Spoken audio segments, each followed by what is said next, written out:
बड़ा सवाल यह है कि वह मूर्ख से महान वैज्ञानिक कैसे बने।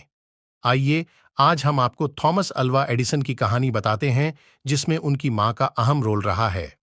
उनकी जिंदगी से जुड़े कई रोचक किस्से हैं, जिनसे हम भी कुछ सीख सकते हैं। एडिसन ने अपनी मेहनत और लगन की बदौलत करीब 50 आविष्कारों के पेटेंट हासिल किए, जिसमें से सबसे चर्चित बल्ब का आविष्कार था।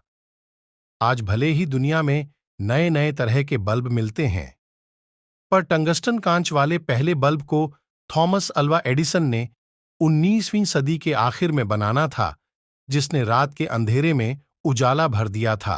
मां ने एडिसन को पढ़ाया।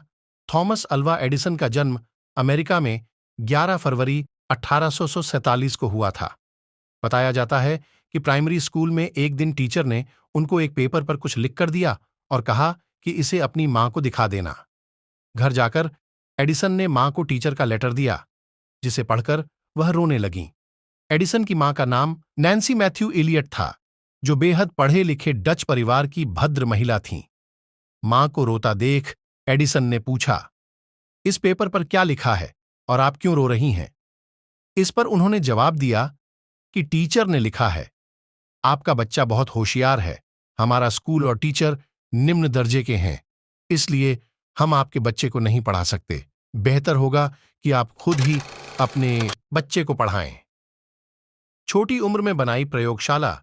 इसके बाद एडिसन की मां ने खुद ही उनको पढ़ाना शुरू किया और घर में एक प्रयोगशाला तक खोल कर दी। सिर्फ 10 साल की उम्र में मां की मदद से एडिसन ने अपनी पहली प्रयोगशाला में काम करना शुरू किया।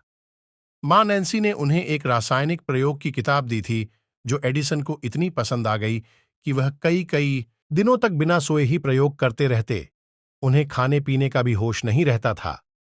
10,000 से ज्यादा बार हुए फेल। इन्हीं प्रयोग और प्रैक्टिकल की मदद से एडिसन ने फोनोग्राफ से लेकर बल्ब तक का आविष्कार किया। आगे चलकर पूरी दुनिया ने उनके दिमाग का लोहा माना। बताया जाता है कि बल्ब का आविष्कार इतना आसान नहीं था।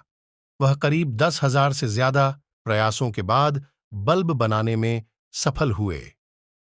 टीचर का लेटर पढ़कर रो पड़े एडिसन। मां की मौत के बाद एक दिन कुछ ढूंढते हुए उनको अपनी मां की अलमारी से एक लेटर मिला।